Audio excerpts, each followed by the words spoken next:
British Columbia has recorded its deadliest year ever for overdose deaths, and the province's coroner says people are dying from poisoned drugs. CTV's Kamil Karamali joins me now with more. Good morning, Kamil. So Good morning. BC saw record numbers of toxic drug deaths last year. Walk us through those numbers and the trends being pointed out by experts. That's right, sobering numbers that highlight a growing problem in BC, and one that has public health officials struggling to find a solution to this problem since a public health emergency on these toxic drugs was declared by the province back in April of 2016. So you can imagine years later, still numbers are climbing and still public health officials are trying to find an answer to this problem. So let's take a look at these latest numbers that came out in 2023 on the right of your screen.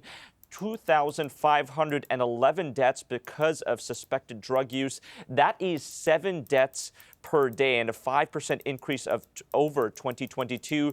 That's on nearly 2,400 deaths. You can see how much of a contrast that is to, for example, 2019's numbers that were below 1,000. And just this past year alone, the study also shows that more than 85% of toxic drug deaths had fentanyl in the person's system, and the grim total has now added up to nearly 14,000 deaths since that public health emergency was declared back in 2016, Marcia.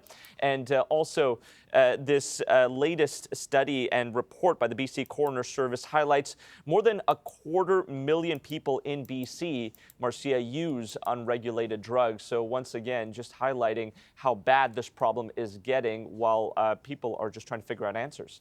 And this problem is not just in British Columbia. We are seeing across the country a rise in overdose deaths. What are provinces saying? What's being done to stop this?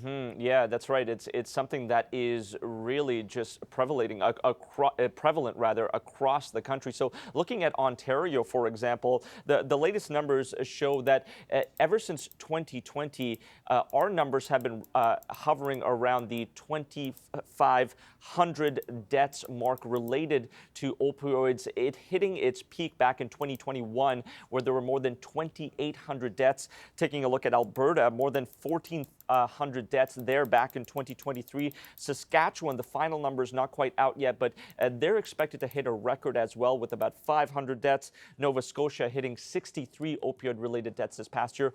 That is also a record in that province. So there are growing calls by health officials to expand access to a safer opioid supply, Marcia, and that also means increasing the number of harm reduction sites. But that idea is also getting pushback. We know back in November of 2022, BC decriminalized small amounts of illicit drugs, and now the BC United Party, the opposition, saying that these rising numbers are due to that, tying it to the legalization of these small amounts of illicit drugs. But once again, the BC Coroner Service saying this is the answer: more harm reduction sites and a safer supply. So a real battle happening here on who's right, who's wrong, but we know that this problem is getting worse.